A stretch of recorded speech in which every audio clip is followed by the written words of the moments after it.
Already, it is Wednesday night. You guys know what that means. AEW Dynamite just got off the air. And that means that your boys over here at BodySlam.net are bringing you DynaMic'd up. It's Jose Gonzalez. It is JPJ and his magnificent beard back again for another episode. JPJ, how the hell are you? I'm doing well. I thought it was another solid episode tonight, but all in all, I am doing very well. Excited to chat about it a little bit with you right now.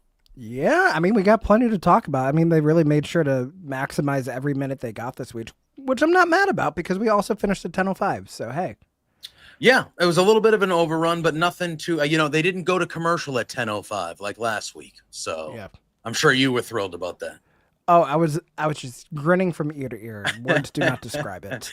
Yeah. But I mean, there are some words to describe that little logo that's above your head, my friend. I think it's a little ditty we call the Shroom Bar.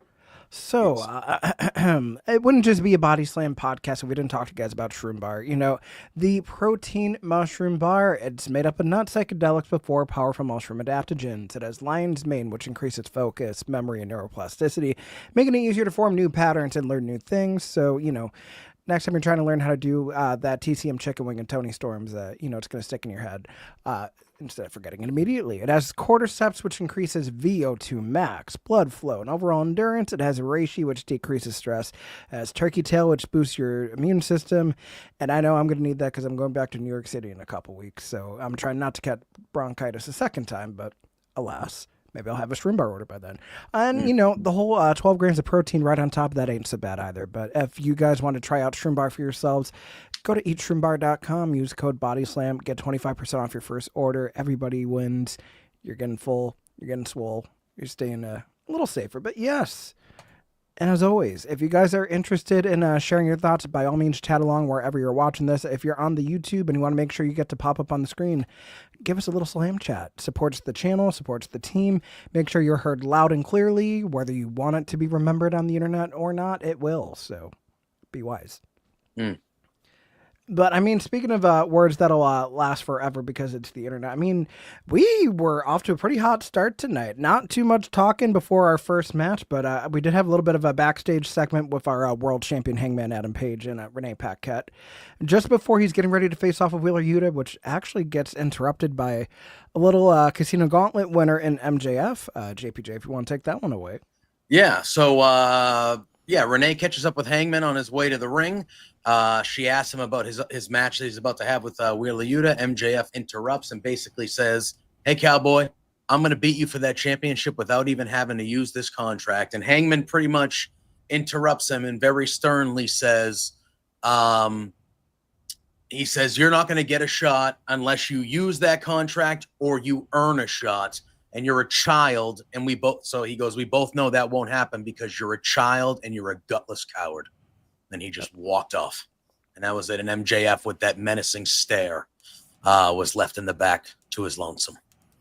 Yeah, it's going to be a lot of MJF putting his foot in his mouth tonight, as we noticed. He also mentions, this is going to be a way to punish the Death Riders for everything they did to Colt Cabana on Saturday's Collision. I mean, blooding him, beating him, hanging him out of the ring. And Wheeler Yuta's going to be... the poor dummy that gets that punishment, which he sure the hell did, because this match was pretty quick. I mean, all things considered, you had Hangman coming out to the ring, chain in hand, of all things, too. So he was definitely ready to make us relive a little bit of All In, a little bit of Collision. The match was pretty short, pretty sweet. Looked like Wheeler Yuta tried to get the early advantage, interrupting Hangman during the entrance, but alas, a little bit of shenanigans on the outside leads to a quick buckshot lariat. Hangman wins 1, 2, 3, and immediately is on the assault with that steel chain. Bloodies up Wheeler Yuta. Looks like he's going to go hang him over the top rope, but instead he decides to talk down to Yuta, saying, like, you notice how Jon Moxley, you notice how Death Riders are not coming for you, and how he has to live with that. He lets him go, leaves him bloody in the ring, Hangman out, which is very interesting compared to everything we've been seeing the last couple weeks, regardless of who's hanging who. It's just an uncharacteristic stoic moment, which I'm not used to. Yeah, I agree. But it's also Hangman doing a little psychological warfare. I think he's, hey, you notice how nobody's coming to save you? You notice how your guys aren't coming out here? What do they really think of you, Wheeler?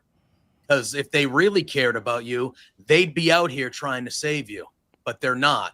And you could even see it, even though Wheeler Yuta was covered in blood and shaking and, needed medical attention and stuff. you could see the way he was looking at Hangman, like it made him think. It was making him think in that moment. And I kind of like that. I kind of liked the way, and this is not the last time we'll talk about Hangman, but I liked what Hangman did tonight, especially when he was talking, because he was no bullshit, but he was like getting in people's heads, everybody's. And I very much enjoyed him tonight in the way he was kind of handling his business. You know, this feels like a level up of Hangman Adam Page that we didn't kind of get until he got like the full return to form at All In and everything too. So they always kind of say like sometimes it's the man that makes the championship, but I think in this case the championship's really making this version of Hangman that we've needed for a while, and he's just. I like the fact that he seems to be playing chess when everybody else is playing checkers. So very interesting to see how the pieces are falling into place for that one. And I know they do mention on commentary too that Claudio Castagnoli is going to be facing Mark Briscoe later on tonight. That would end up being our main event. We have a little backstage segment with Athena, the ROH Women's World Champion, your Women's Casino Gauntlet winner, and Billie Starkz, as Billie has that eliminator match with Timeless Toni Storms. Athena's asking like, who's Athena, and like talks her up and down. Minion Overlord, forever ROH champion. Who's Toni Storm? And just calling her everything but a child of God, practically. But all this to say that it's not about the fact that Billie has this chance to beat Toni Storm and get a title shot. No, it's not about that. It's about her taking her out. Athena holds the pen with all the power, and Toni's movie is almost over. Very menacing words from the fallen goddess. I'm so glad we get her on TV every week now. I hope this... we're getting her twice this week. I know. We find out later on. I guess we get into it now. This Saturday on Collision, we have ourselves a Ring of Honor Global Wars rematch from Grand Slam in Australia. It is the forever champion Athena defending against new All Elite signee Alex Windsor. Yeah, that'll be good. Anything like the first match, it's going to be good graps. Yeah. I am excited about this. I am glad that it feels like Athena... way more delayed than it had to be, but it feels like Athena has finally arrived like in AEW. Like she's in AEW now, and it's refreshing. The women's division has gotten so much stronger over the last, 12 to 18 months. And now if Athena is a week, and Billie Starkz, if they are both weekly, like regular members of the AEW, I mean, that is just, you can't ask for two better additions. Oh, not at all. Yeah. Very excited about this. Yeah, and I mean, we keep the excitement going because we find out that we're in the midst of a tag team championship eliminator tournament. So it's going to be 8 teams going face-to-face across Dynamite and Collision. The winning team is going to get that the AEW World Tag Team title shot at Forbidden Door. And we kick things off tonight with FTR going against Jet Speed, and I wouldn't just be FTR coming out to the ring if we didn't see one Stokely Hathaway. Oh, my God. Crutch in hand, limping like he just got attacked by a sea bear, but I guess the sea bear's name is Adam Copeland. But yes, definitely selling the effects of that and the whole stipulation that, hey, Cope can't touch FTR, but he could touch Stokely. Yeah. Yep. And he's playing it up, and we'll get into it, but he's playing it up, and he's just... Oh man, the little heel things when heels do the over the top stuff like this, it just gets so much heat, and it's hilarious. It's wonderful. Yeah, I mean, Stokely definitely just has like a face that says, "Oh, little old me." Like you can't help but to want to punch him sometimes. And for it's sure. just testament to him doing his job well. But yep, they're going against Kevin Knight and Speedball Mike Bailey. This was a long match. It was 3 segments. It was action packed from bell to bell. I thought either team could have won this. I would have been happy as a clam, and it was very good tag team wrestling that we haven't gotten to see on Dynamite. Within the rankings of the tag titles, I should say. We've seen like the All-Star 6-man, 8-man, and stuff like that. But actually, teams vying for a chance at the tag titles, we haven't gotten to see that on TV in a little bit, and it has been a breath of fresh air to have this be the first real match of the show. I mean, Hangman and Yuta, it was what it was, but this was the real meat and potatoes of opening the show. Oh my God, yeah, this match was awesome. I was scared at the beginning because it looked like Speedball might have tweaked his knee on the double dives, and he was grabbing it, and they mentioned it on commentary, and it looked like it was hampering him for the next few minutes. So I was like, hopefully everything's all right. But man, oh man, what a tag match this was between these 4 guys. I had a feeling the team that won was going to win this one, but like you said, as we were watching the match, it literally could have gone either way. The back and forth action was just tremendous. And ever since FTR did the heel turn, just the way their attitude and the way that they deal with the crowd during the matches and their entrances, I love them when they're like this. They just bark at the crowd. The crowd really gets heated at them and will be like pointing at them and yelling at them, and they go right into it. I love this edge on FTR, no pun intended, because I also really loved what happened after this match. Yeah, I mean, I feel like FTR was always meant to be a heel tag team. I mean, that was their bread and butter before they got to AEW. Yeah, they were beloved for like everything they've done, like so they kind of like had them be faces just because people were going to cheer for them regardless. But when they just get to be just badass, old school outlaw wrestlers that just understand tag team wrestling in a way that so many don't, I really enjoyed this match. And also them not being afraid to play up to the heel part of it, because as many back and forth spots as you have near falls, you have submissions, rope breaks and everything. It takes countering a victory roll and holding onto the crutch of Stokely Hathaway to steal the win. Yep. And Stokely no sooner like than we get oh, sorry. I was going to say Stokely looked like he was getting around pretty good when he was using that crutch for those few seconds there. He looked like he was getting around pretty good, huh? Yeah. And looks like I have a comment on Axe. What do you guys know about WWE not being interested in Paige? I mean, Brandon, not really the show that we're at liberty to, one, make a conjecture about that or even have the scoop. If you are interested in finding more about that, I mean, Potty Slam is tomorrow with Corey Hayes, with Cassidy Haynes. Maybe they might have an answer for you there. Maybe our Body Slam Patreon might have something. If you have a little $5 thing and you're not in the mood for a little fast food biggie bag, that could be an option as well. But I mean, I really can't say or speculate at this. Yeah, I don't. Same here. I have no insight on that whatsoever. Yeah. But what I do have insight is Tony Schiavone begrudgingly doing the post-match interview after everything that he's gone through with FTR over the last few months. Mm-hmm. You can tell he's really trying to lay it on thick here, saying that they somewhat earned this victory. And as he's asking their thoughts on everything going on with Copeland, you see Stokely take the microphone and he says that Adam Copeland belongs in prison after last week's attack. He says everybody knows he's not a professional wrestler and he had no business putting his hands on Stokely. He's a horrible human being, a loser, and a cancer to AEW. Doesn't matter what anyone says or does, because Adam Copeland, nope. He cuts that off. He comes out with a mic. Stokely trying to get them to cut his music and everything to the Chicago crowd says, we're going to finish singing Metal Lingus as we do. Mm-hmm. Yep. And they're going to sound incredible as they do. Greatest entrance theme in all of pro wrestling. You can quote me on that.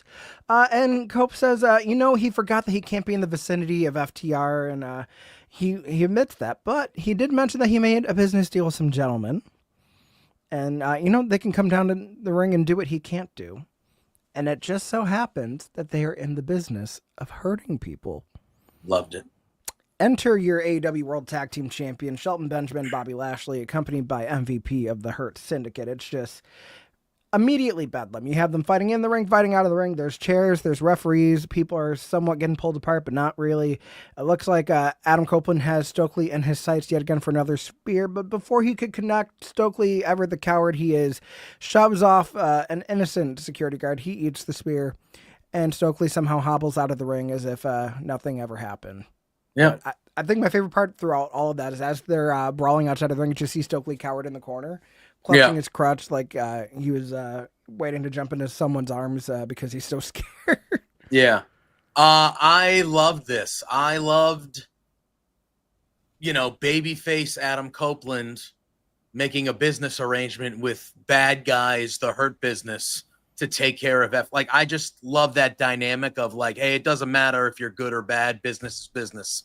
And Adam Copeland knew where to go. He knew, hey, whatever, I'll do what I have to do. I can't, they're making my life hard. Well, guess what? I'm going to one up you. I loved everything about this. Obviously, this is a big foreshadowing to the eventual FTR Hurt Syndicate match we're going to get. I was so in. I thought Adam Copeland going to them was so awesome. I was like, that rules. That rules. I loved everything about this whole thing. Yeah, and I love that even though we're getting the continuity of the whole, like, he can't touch them or he's fired thing without an authority figure on television, which I still think is a crock of shit, but that's just my 2 cents. If they're going to go in that route, at least they're laying into the, okay, so how do we circumvent this? but also get a little bit of extra storytelling. And you get the people that just don't care who it is. If the check clears, you're whooping ass. Yep. I love that. Yeah, I do too.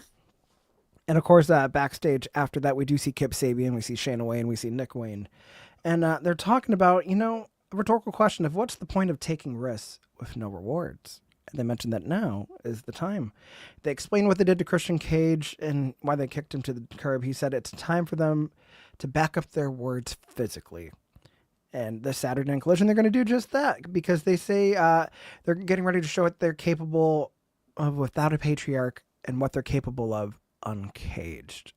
Yeah. Which, if that's their tag team name moving forward, I'm all for it. I think that's a great name. Yeah, I think that is a good name, Uncaged, if that's what they want to go by. For sure. Yeah. I'm very intrigued to see if they're going to be in the tag title eliminator. I was just going to say. Because we find out that Colton Gunn unfortunately got injured in Collision last week, so the Guns are out. But yeah, which is unfortunate because they had just come back too. So that's really unfortunate. But yeah, when I saw this and when what he was saying in the promo, I had a feeling. I was like, yeah, all right. I assume these guys will be one of the 8 teams now in the tournament there. I wouldn't be shocked if they made a decent run, at least made it to the second round, depending on, things as well. If you're going to actually put a focus on them as a group, as a tag team. But yeah, I like the name if that is the name. And I want them in that tournament because I want to showcase them because we've seen Nick Wayne, but I feel like I can't remember the last time I've seen he's been on some Collision. Yeah, stuff, we mentioned yeah, I think since February, he hasn't really been a ring in AEW. But on top of that, people forget that Kip Sabian won the first AEW match ever in company history ever. Yes. So to go from that to kind of being in the weeds of everything going on, it stinks for him. I'm glad he's getting ready to be utilized again. Here's my proposition to you, JPJ. Since we have FTR on one side of the bracket, what I hope happens is we have Uncaged on the other side of the bracket. They make their way. They're going to be the finals. But here's the thing. You have one side that has beef with Cope. You have one side that has beef with Christian Cage. Correct. Maybe opposites attract and they attack the other's ops. And you get a reformation of 2 Toronto boys that just happen to, be in their 50s now. But yeah, still getting ready to do the damn thing in AEW. Yeah, I mean, I think we are very imminently getting that one way or the other, and I think this would be a good way to do it. And I would not hate Uncaged kind of making a run to the finals. I think that would show that, that's a team that is going to be, those are both relatively, Nick Wayne is super young, but Kip Sabian is relatively young too. He's not, that's a team that could be a force in your tag team division for a while. And on top of that, too, you think about the fact that you have probably the hottest tag team that was recently signed in Jet Speed going out in the first round. Yep. That leaves a world of opportunity for a team like Uncaged to advance. Absolutely. I would really love that. And that would be a good way. Yeah. And you could even do a lot with it. They could just go out there. Maybe there's not even a finish to that match because they just go out there and wreak havoc. And it's like, holy crap. Adam Copeland and Christian, Edge and Christian they're back. They're back. It's official. And then you deal with FTR the way you want to deal with it. Now the Hurt Syndicate, and there's a whole bunch of layers happening in the tag team division, which is nice to see. It's nice to see. Yeah. No, I definitely am excited to see more prospects enter the tag division because it felt like going into All In, we were in a lull just because either Hurt Syndicate buried everybody or we just really didn't have many options that were being featured regularly to contend for. So yeah, I have a question for you though, because they weren't on the show tonight. Do you think the Young Bucks are going to be in that tournament? Honestly, I don't know. Yeah.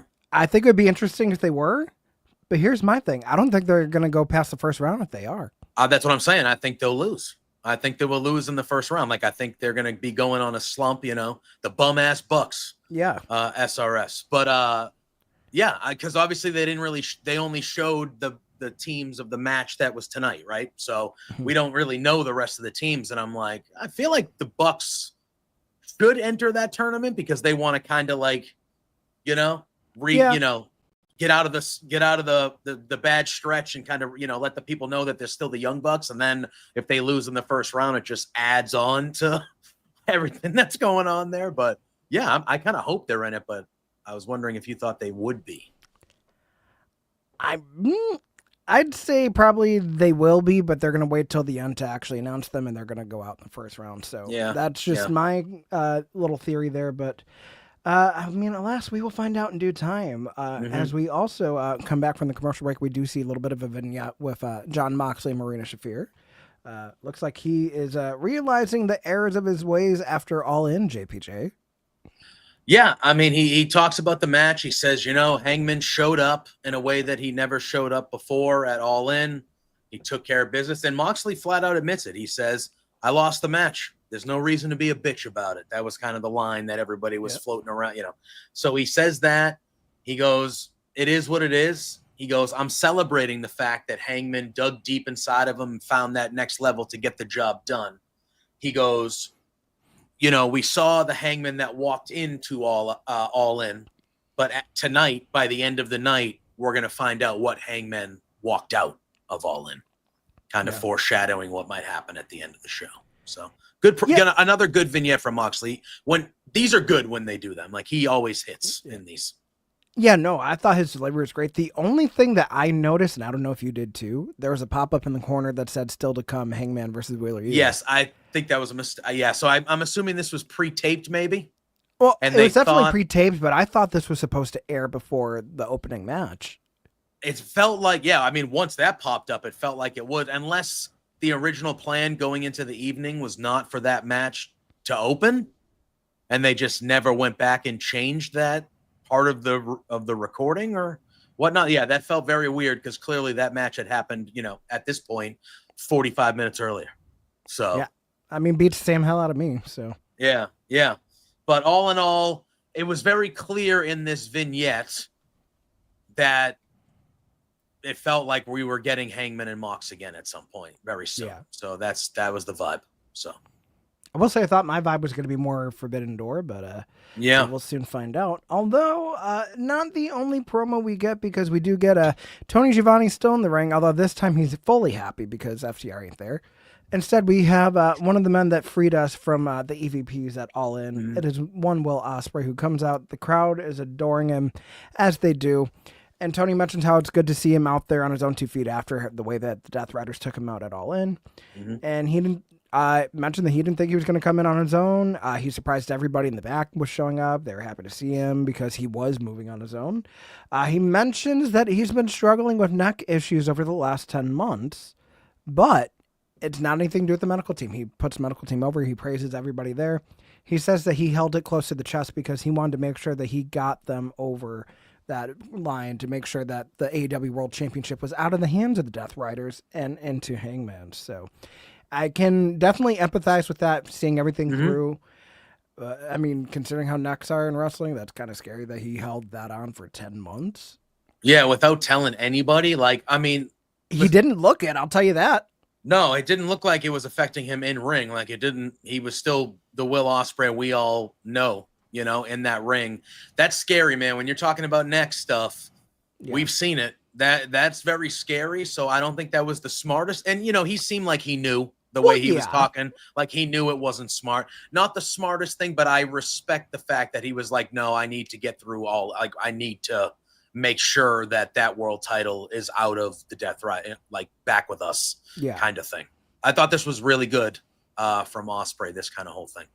Yeah, no, I agree. He mentioned the promises he made to Swerve, to Hangman, and to the fans that he was going to carry that out. And even though he did make a great sacrifice, the belt's back, but immediately after they stretched him to the ER, he got an MRI, and he has 2 herniated discs that go into his spinal cord, but it is treatable.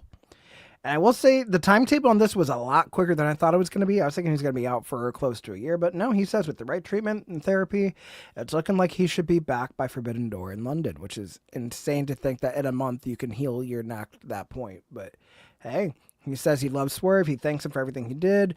He says that it was an honor to fight by Hangman Adam Page's side and call him the world champion, although he does still want his, he wants that rematch. I mean, Double or Nothing was incredible. Incredible. So yeah, very, very good. Well. Yeah. And then to the Death Riders, when he's healthy, it's an eye for an eye and some cussing that we can't hear the audio to because TBS did not allow us to. Thanks so much, Warner Brothers. I really do appreciate you censoring my wrestling after 9 p.m. after they said shit. But nonetheless, we do see Swerve Strickland coming out, embracing Will on the ramp. They do the whole Ospreay thing. Sets the crowd up happy for our next segment. But I'm glad that it seems like at least if Will Ospreay was injured, that he was aware to what level it could have been. Mm-hmm. And that it's not anything because, I mean, especially coming off of the heels of Adam Cole relinquishing the TNT championship the way that he did, and we really don't know what's going on. Having something as grim as that to something like this, like, okay, we could breathe a little. Yeah, 100%. And I mean, the way that he started this promo off, and you could tell he was like emotional and stuff. Mm-hmm. I was expecting him, like you said, to tell us that he was going to be out for 4 or 5. Like, it felt like it was that kind of thing. And the fact that the hopes that he has are that he's going to be back in 3 weeks, 3.5 weeks for Forbidden Door, like that is remarkable, really. And I'm obviously very happy about that. But the way this promo was setting up, I was like, holy crap, he's about to tell us that he's going to be out for ever with a neck injury. And I was like, Jesus, not him too, with what we've been seeing going on everywhere kind of. But really remarkable that he's been that banged up and stuff like that. And it's only going to be maybe a month total that he'll miss. And you can tell Forbidden Door is very important to him. It's in London. He wants to be there. He wants to wrestle on that show. And I'm sure he's going to try to do everything he possibly can to do that. So, oh, absolutely. So, yeah. I mean, never say never. I mean, we've seen some injury timetables get totally flipped on their head. I mean, we've seen John Cena in years past come back from like a torn pectoral that we thought was going to keep him out for much longer. He was back literally, it felt like from October to that Royal Rumble. Yeah, it was like 3 months, 3.5 months. Beth Phoenix, when she tore her ACL, she was out in May, back by the Survivor Series that year. We thought she was going to be gone for a year. Incredible. So, I mean, when your body is at a state where it wants to rehab and you're willing to push through it, stranger things have happened. So, yep, I agree. I don't know, but we do also know we have a little bit of fallout from last week with that women's 4-way for the $100,000. Of course, it was the Toxic Spider Tekla that won that match with a little bit of assistance from Julia Hart and Sky Blue. So we do get a little bit of a vignette. They're talking about sometimes poison hurts or sometimes it heals you. And they mentioned that now the Spider's with them. You know, they're not friends, they're not sisters, but they do have one bond. And that they're going to be infesting the roster. And the last thing you'll see is them three. So I'm very interested to see how this is going to fare on the TV. I'm very excited for this one. Yeah, this was very good. I thought this was a very good vignette. All three of them, doing audio over the vignette. I thought it was really good. I think Tekla fits this group really well because she's she's going to be like kind of the crazy wild card psycho that can just do, she has that intensity to her and that, the lore that she comes over with where she got fired from Stardom from beating up the president of the company or whatever it is. And she was on probation with AEW and, so she already has a backstory of kind of being a crazy, dangerous person to add her to this dark, demonic, and she's so different from the other two. I actually I want to see where they go with this. I want to see really where they go. Are they going to be 3 single wrestlers who are just in a group together? Are they going to be a trio? I'm very interested. I thought this was an awesome vignette. Yeah. And not too long after that, I mean, we talk about a woman that pretty much had that match won last week until she got pulled out of the ring. Miss Willow Nightingale, she's backstage with Renee Paquette, and Renee asked her, what's next? And Willow's talking about, everything's done with the Death Riders, it seems. She has Chris Statlander behind her, but, there's a sense of renewal in the air. She mentions that there's new girls on the roster, including Tekla. And, she says if Tekla feels those spidey senses, she could find Willow in the ring, which... sign me the fuck up. Yep. I mean, I'll watch Willow fight anybody, but that match is going to be awesome. That match is going to be awesome. I have been very impressed with Tekla, and I did not know much about her at all. But I have been very impressed, especially in ring, but as a total package, I've been very impressed with her. Yeah, I was going to say, if you want to go back to, I think it was like sometime in February, I think at a Stardom show was Tekla versus Athena for the ROH World title. Okay. If you find that, wherever you find it, I don't think it's going to be on it's not on Honor Club, so probably I would have to figure out like where to find Stardom matches on their own, but it is certainly worth a watch, especially considering the fact that when they had the whole Wrestle Dynasty thing, Athena got pinned because of interference by Tekla in that match, which sent her down the spiral. So, I mean, if there's one person that could match, like, I guess, wrestling freak with Tekla, it's Athena. Yeah. But Willow's right there. Because, I mean, you think about all the dance partners that Willow's had phenomenal matches with. Athena's on that list. Chris 100%. Statlander's on that list. Mercedes Monet's on that list.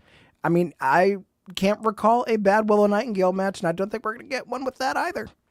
Nope. Willow does not miss. And with Tekla, I feel like that has a chance to that has a chance to be the best match on whatever show it's on, easily. Yeah, I feel like that's easily a Dynamite or a Collision main event, wherever they have it. It should be. It should be. And of course, after the break, we do get a little bit more continuity because Renee is with the Hurt Syndicate backstage, of course, after pretty much completing, to some extent, the bounty that Adam Copeland put on FTR.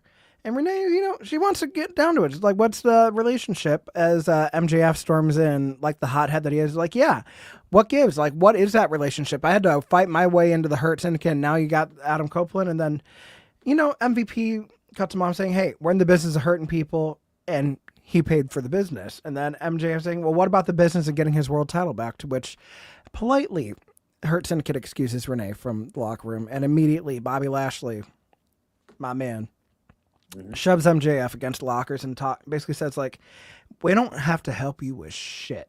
It's always I, and you know what? I want you out.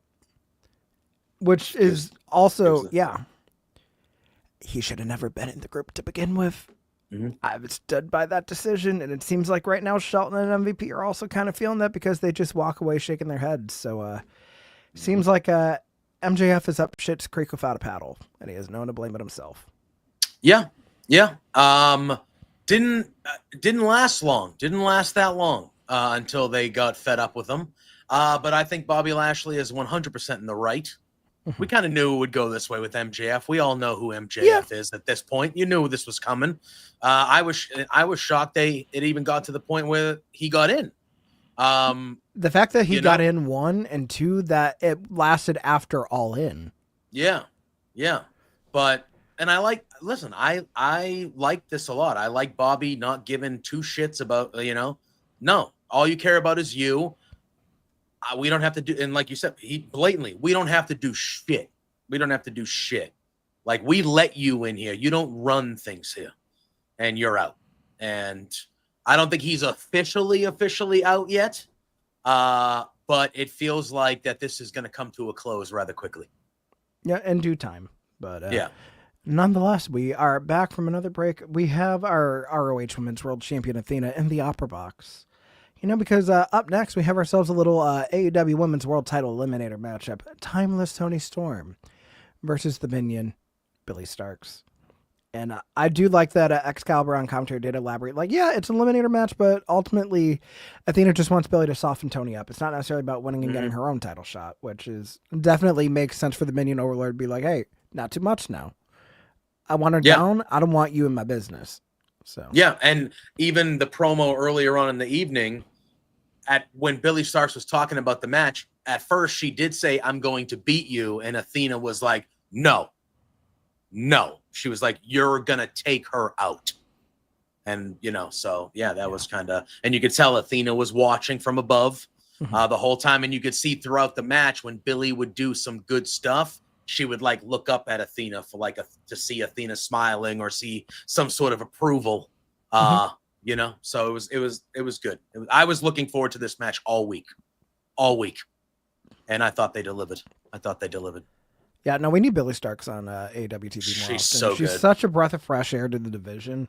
Yeah, I like the fact that it doesn't matter how young she is; it's the fact that she is wise beyond her years in the ring. And she's done the strong style stuff. She literally came back from Japan this week, and I guess she was fighting Miyu Yamashita over at TJPW.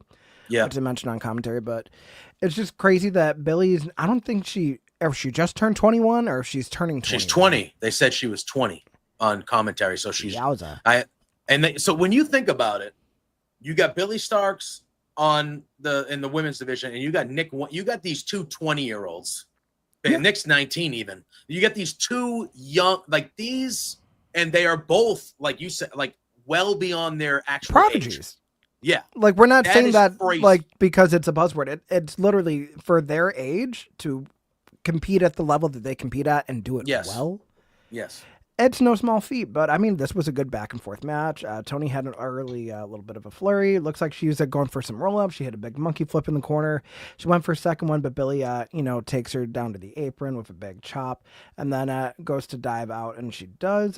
They come back from the break. It seems like Billie is still in control, but it's Toni that fights back. We get a Luthez press. We got those Mongolian chops, and then a big sky high for a 2 count. She kept going for that crossface chicken wing, the TCM chicken wing or whatever they call it. That got countered by Billie, who hit a huge, like AJ Styles-esque Oshigoroshi on the neck for 2, which again, the girl's been in Japan multiple times. It makes total sense that she would go for something like that. And then we also see Toni fighting back. She hits a bridging fisherman suplex for 2. And then immediately after that, you see a huge pump kick by Billie Starkz, which I appreciate.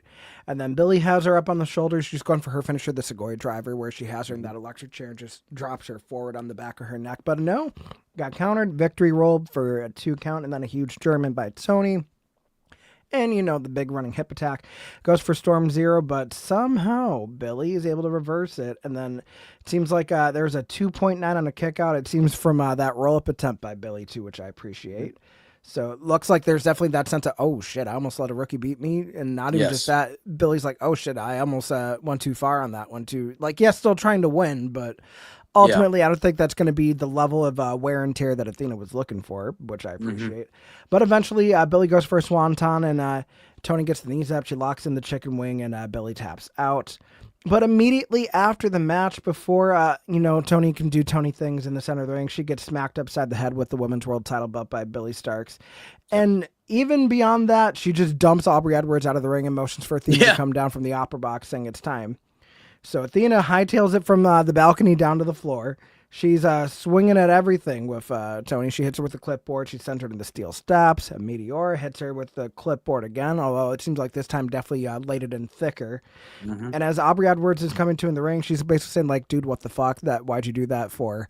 And before Athena can sign off of that contract and try to get the title match, out comes Alex Windsor to save Toni Storm and make sure that Athena is also aware, like, hey, you still got me on Saturday for your current championship, so I wouldn't worry too much about that. But I'm very much looking forward to Collision this Saturday because I feel like that is definitely a main event worthy match between Alex Windsor and Athena. Yeah, I'm actually hoping it does main event. I liked all of this. I thought it was a good spot for Windsor to run down and break that up, and being involved with the world champion and Athena and that whole thing, and kind of layering that into it. I thought that was kind of a good time to see her.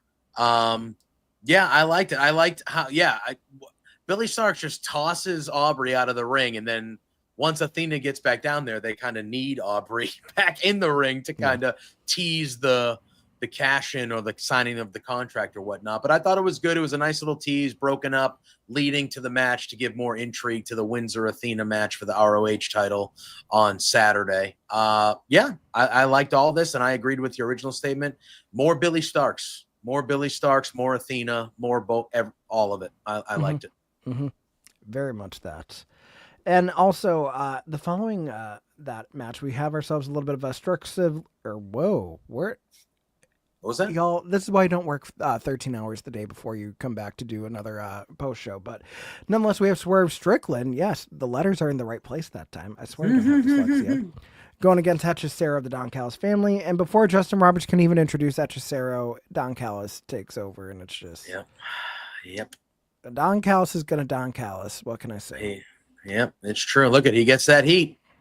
He gets that heat. As annoying as it can be, he's good at what he does. He's good at what he does. How much of it is heel heat and how much of it is go away heat, that is remained. You can decide that for yourselves. But I mean, this was a pretty good back and forth match, all things considered. I didn't have any issues watching this match. Although, oh no, I lie. I do have one issue. It's the fact that it ended in a disqualification, which is uncharacteristic for AEW. Yeah, I mean, I thought that was different. This was one of those matches where, and again, this is not a negative when I say this, but sometimes on Dynamite, you get these matches where you're like, oh, that match is going to be really good, but we 1,000% know who's going to win, And this was one of those matches to me where it's like, oh, this is going to be a really good, like fast-paced back and forth match, but Swerve is 1,000% going to win. There's no debate about that. Yeah. But the DQ thing was a little bit different because, like DQs are few and far between, and like few and way far between. I think in still single AEW. digits altogether. Yeah, I feel like they're happening recently a lot more, not like bunched up, but like a lot. Yeah, within the last year, we've had multiple instances. Yes, I feel like it's a lot more frequent in the last little bit than it was the previous 5 years, 4 years, 5 years. Yeah. But I mean, looks like Swerve's going to go for the Swerve Stomp and then gets knocked off the top rope by Lance Archer. Josh Alexander also down there. They're beating him down. It seems like he's able to fight them off because Brody King comes out to the ring. He's also joined by, God, I have it fucking written in the notes. Bandito. The ROH World Champion Bandito. He goes after Cesaro. Of course, Brody King going after Lance Archer. Josh Alexander still at ringside, all things considered, but a non-factor. And as Swerve is distracted up on the ramp, a steel chair to the back by the unified champion Kazuchika Okada to take Swerve down. It seems like he's going to actually follow through, hit a tombstone pile driver on that chair, but no. Swerve fends it off. He ends up propping the chair up on Okada instead. It looks like he's going to go for the house call, and before he could even do that, Okada runs out of there like a scalded dog. Yep. Yeah, I am all in on this Swerve Okada stuff. I want to see that match so bad. I think that's a Forbidden Door match. Oh, yeah.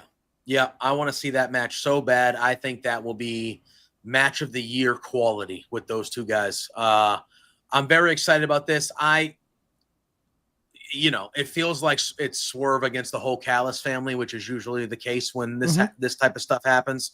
That's fine as long as we get Swerve and Okada, maybe even more than once, I would be okay with. But yeah, I mean, look, it's good fodder for Swerve. He's a massive baby face. There isn't anybody maybe in all of AEW who gets booed more than Don Callis. So to see somebody like Swerve kind of have to go through that whole group and, with Okada being the first kind of I'm all in on it. I like it.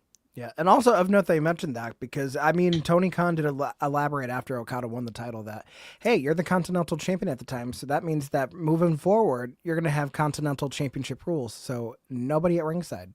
And if they interfere, they're fired. Yeah, so, I like that. Assuming that we're going to get this match at Forbidden Door, it's going to be one fall to a finish. It's going to be clean as a whistle. We don't even get Prince Nana doing the Swerve dance. Mm-hmm. Or we might, but he might just walk back up the ramp. But still. I was gonna say, yeah. I want, yeah. I mean, I'm cool with waiting until Forbidden Door, but like, I want to see this yesterday.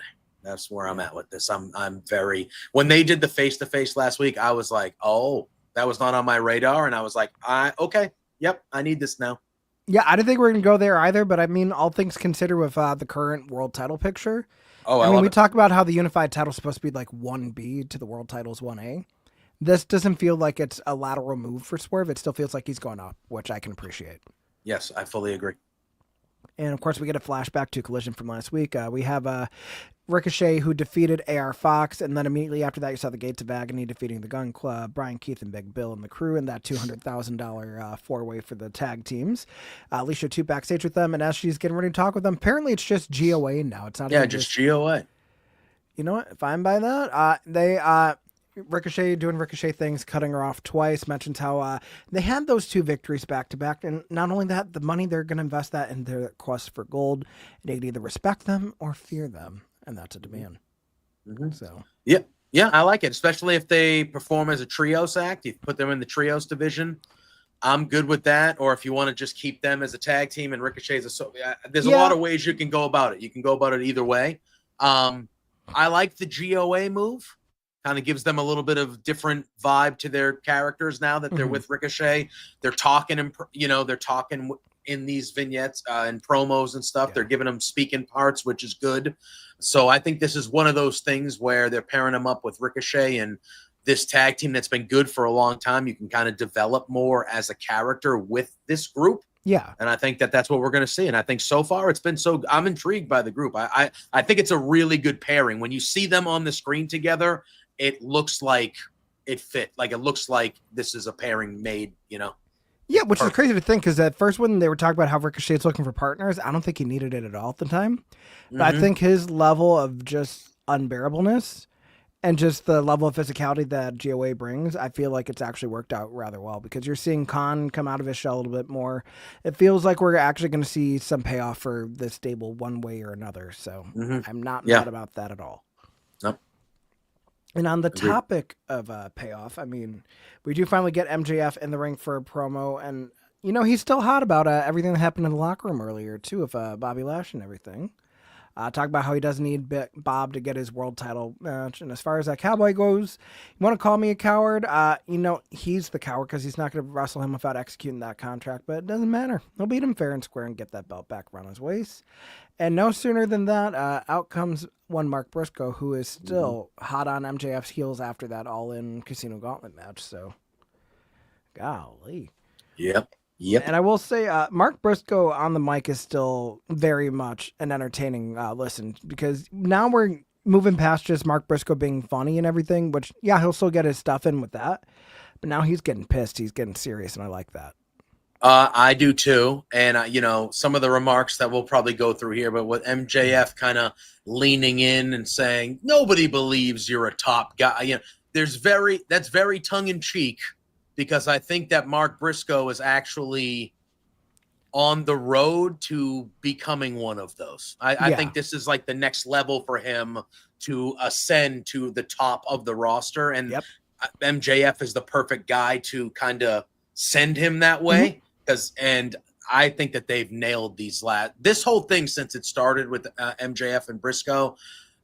At first, it was fun, the kosher, and he still references it, but the kosher pick, at first it was fun, but now that there's that level of seriousness with talking about Jet and what that's brought out in Mark, he is ascending to be a top guy, and we're watching it right in front of our eyes. Oh, yeah, for sure. And, I mean, Mark even reminds him, like, you opportunistic bastard, you stole that win. And MJF basically pointing out the fact that, when the pressure's on, you lose. But when the pressure's on, I win. I'm a generational talent. I'm the most complete pro wrestler in the world today. And, he's going to hope that Mark could take this on the chin, because he just thinks that Mark sucks. He's white trash like the Midwest, but he's not an idiot. He knows everybody loves him. They love his wonky eye, his missing teeth, his silly accent, because he's funny, and they make him feel warm and fuzzy on the inside. But like you said, they don't think he's a top guy. He's a joke. He's a circus clown for cheap laughs and pops. The fans don't respect him. And MJF knew another guy from Delaware that was feared, that was respected, and people looked up to. And he would have been worth his time. And he can't imagine what it's like for Mark to know that no one's going to respect him as much as they respected his brother, Jay Briscoe.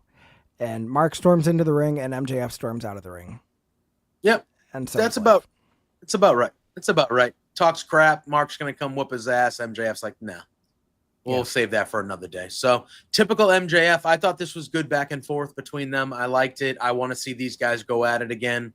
And I think that what they're doing with these two guys is really working for me. It's really working for me. I've been digging this a lot. Yeah, I'm thinking this is going to be a Forbidden Door match as well, too. So, yeah, or if not, I'd be genuinely surprised why it wouldn't be. But nonetheless, that does lead us into our main event of the evening, which is Mark Briscoe going against Claudio Castagnoli. Apparently for the first time ever in an AEW ring for a singles match, but the last time they had a singles match was in Ring of Honor back in 2011, where Claudio won. Yeah. So that was a fun little tidbit there. I thought this was a fun main event. I did too. I liked it a lot.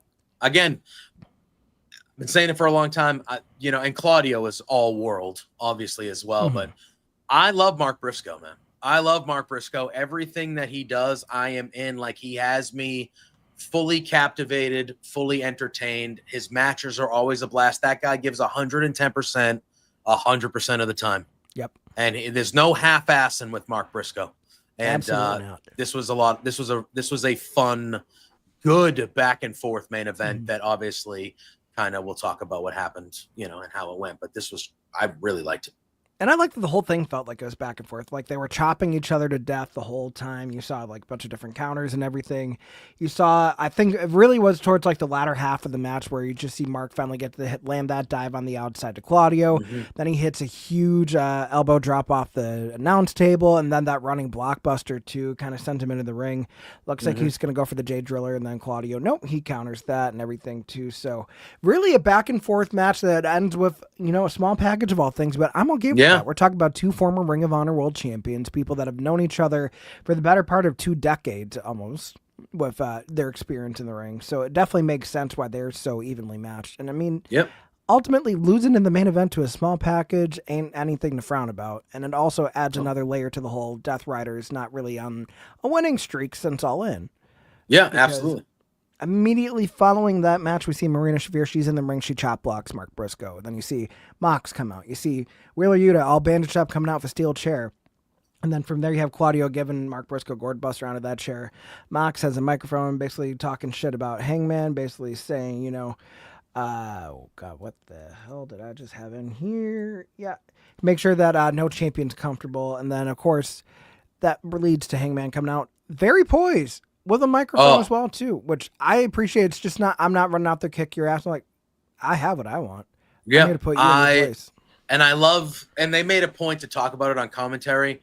No hesitation, no nothing. All the Death Riders are around ringside, standing on the apron, whatever. Moxley's right in the middle of the ring, and Heyman just not anxious, not just straight line, walks right into the ring, gets right in Moxley's face, does not give a shit.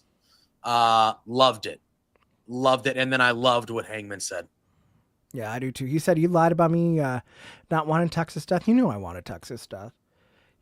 But here's the thing. You're saying that I can't handle the world championship, and I believe you. So I'm going to prove you wrong. But not this Mox is here tonight. I want the Mox that carried AEW on his back for 6 years. And next week, he lays down the challenge. Hangman Adam Page versus Jon Moxley for the AEW World Championship. But Mox is the challenger. Hangman's the champion, so we're playing by Hangman's rules. Which is interesting considering he was the one that offered the challenge for Texas Death to begin with. But nonetheless, it is the champion's rules, and his rules are everybody but a referee is banned from ringside. Mm-hmm. And we also find out that Tony Khan makes it official, which I appreciate too. And he didn't matter. He said, like, I don't need your answer. I know you're going to say yes. I'll see you next week, dumbass. Yeah, I love that. I mean, I loved everything about what Hangman said here. I said all night, the way Hangman was talking to everybody.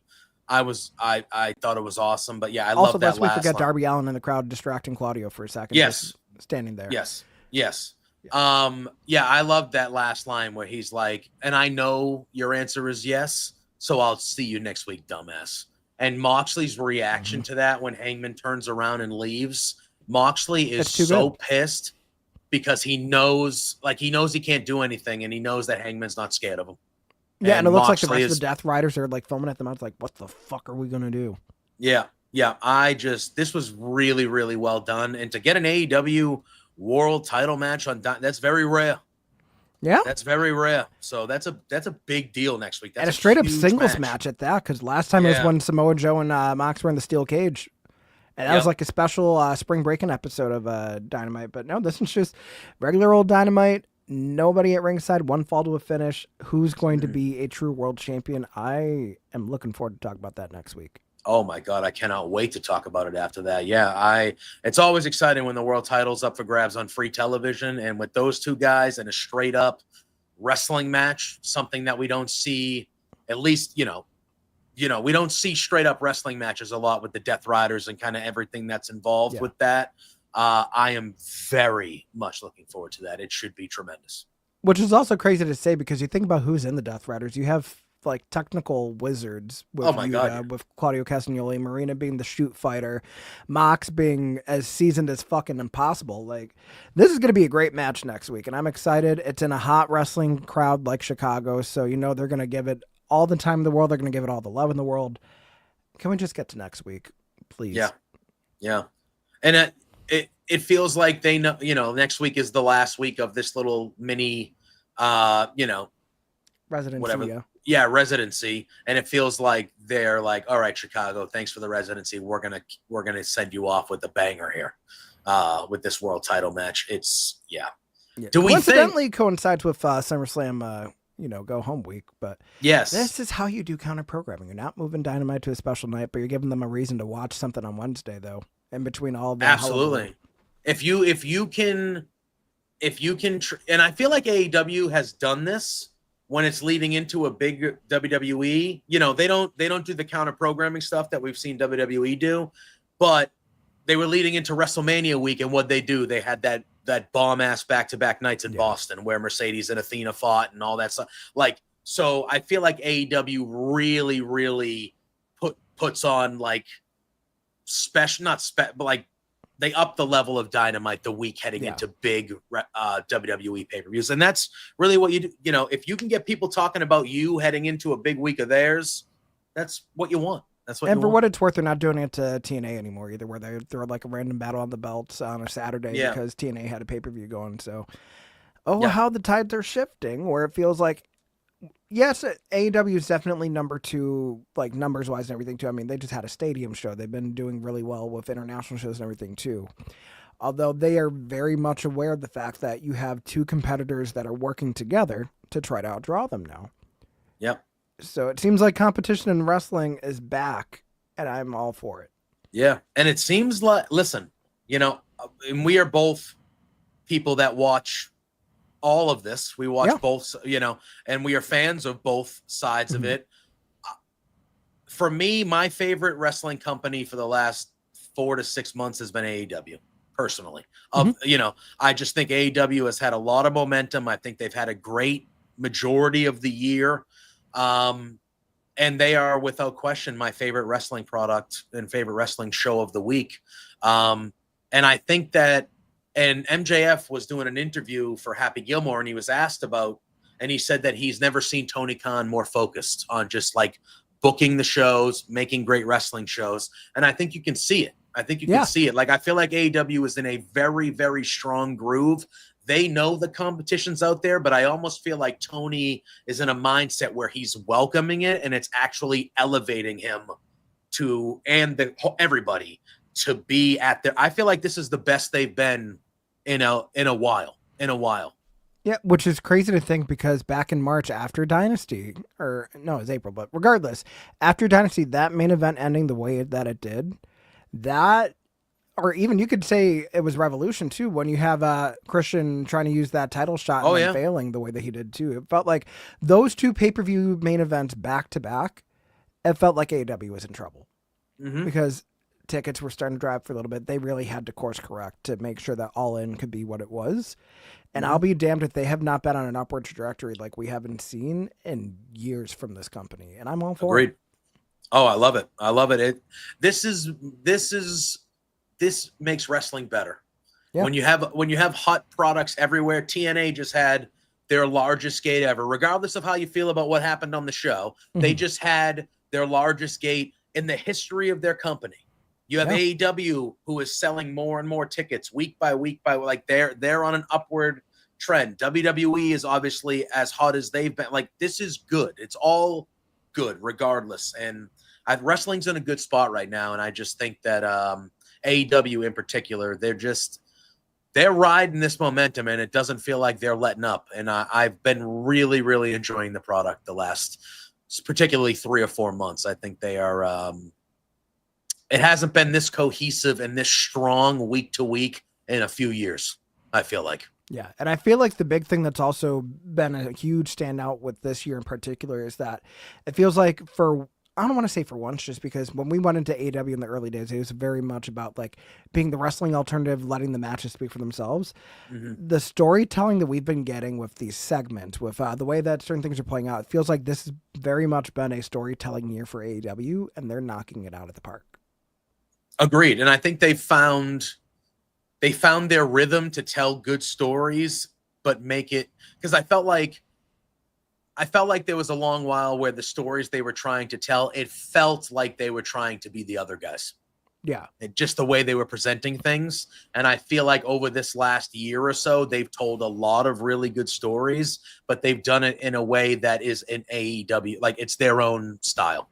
And they've kind of found that groove where they know how to tell great stories and do it in a way that they do it. And they kind of hitting that stride. They've always had the great matches. They've always put on the great wrestling matches and the great shows that way. But when you tie in the stories that they're actually telling at all levels of the card now, yeah, man, it's really good. It's really good. And I feel like they can get even better. Oh yeah, I feel like one of the best things they ever did was sign RJ City. Yep. That man is an asset to the business like no other. And that's coming from someone that used to actually be an active competitor in the ring, but his mind, I just want to shoot the shit with RJ City. I want to drink coffee. I want to pick his brain. I want to talk Golden Girls with him. Whatever you are coming up with is brilliant. I mean, I say the big turning point with AEW not being a storytelling, like a storyline brand, was everything they did with Timeless Tony Storm and Mariah May. and how well they built that out for a year, and everything that's been built around that, seeing the other different angles we've gotten to see with other divisions too. It just feels like that was their big ace in the hole of like, oh, we can't tell a long-term story. Watch us. Yeah. Yep. Yeah. RJ said he was basically the one that was in charge of that whole story. So like, signing him, I think bringing in Madison Rayne for the women's division too was a big move on their part as well. Mm-hmm. I think they got a good group of people in the back now, and I think it feels like, obviously I'm not an insider, I don't know, but it feels like Toni has surrounded himself with the right people, and it feels like they're all on the same page. It feels like, when they were going through their ups and downs and all this stuff, a lot of things you heard was, well, Tony Khan's doesn't act like a boss. He acts like, and it feels like, and it feels like now, and Tony's been vocal about it, but it feels like now that everybody knows that Tony Khan's the boss. Exactly. And that in the structure is there, and you can just tell by the way on Twitter, Tony doesn't get in any bullshit anymore. He's really just promoting the shows and stuff like that. There's no snarkiness, pot shot. Like, it just feels like they're elevating from a management level. They're elevating at a different level as well. And it just feels good. It just feels good. I will say he could still be a little long-winded on these press conferences, but that's something that can come with time. Honestly, it would be different if he didn't care the way that he does, and I'm glad that he does. And I'm glad it seems like AEW finally has some structure after everything that played out the way it did in 2023 to where they are now. It really feels like a metamorphosis of sorts. Yes, I agree. And with that, I think that's going to wrap us up here for DynaMic'd Up. Another phenomenal Wednesday night with you guys. I mean, as always, make sure that you're liking these streams, that you're sharing them, that you're subscribed to bodyslam.net on YouTube, that you're checking out the website. Interviews are going up. We have live shows damn near every week. Recently added to the Body Slam roster, NXT with Najee. Hello. Yeah. I was on there last week. I know. It's almost like you do a lot of shows over here too, JPJ. I know. It's crazy. Yeah. No, you just do a lot of shit in general. I mean, speaking of what goes on in JPJ's world, let us in. What do you have going on this week? Tomorrow, Thursday, it's kind of my day over at our pals at Love Wrestling CA. 9 a.m. tomorrow morning, I will be with my buddy Drew Nicholas for Firmly Inc., where we take a deep dive into WWE and AEW and their weeks in wrestling. Tomorrow night, 8 p.m. Eastern time, Between Two Beards with my main man, Pluggo, the flagship over at Love Wrestling. You can catch me here, like you said, every Wednesday after Dynamite with you, every Monday night after Monday Night Raw, some form of me, Corey, Nick, might even be a couple other faces here or there. Raw Dogs, we do that over there. And then there's a nice little website called The Hive Media that I've been a part of. I do a show called The Swarm a couple times a week over there with my pal CJ. So I'm kind of doing a bunch of stuff kind of everywhere nowadays. So it's a lot, but I love doing it, and it's what I'm really actually passionate about. So I love doing it, man. I want to do more. So do the damn thing. I know. You're acting on it. I appreciate it. I know for me, we did just finish the Mother Tuck and Post show at our local establishment. RuPaul's Drag Race All-Stars is over. No more seasons left for the year. So right now as it stands, every Wednesday going to be here for sure, aside from one in a couple weeks because, the shoot job does have me going in some places. So I might not be here quite literally every week, but traditionally every week I will be here.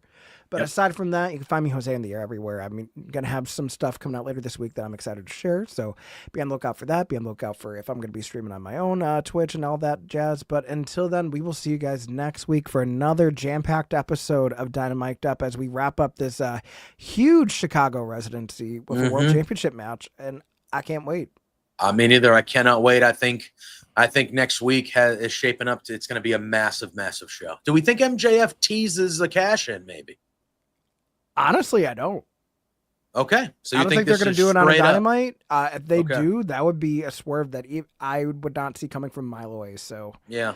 I don't know. But I can't wait. A world title match on a Wednesday, baby. Let's go. I'm ready. Yes, absolutely. And until then, we will see you guys next week. Have a good night, everybody.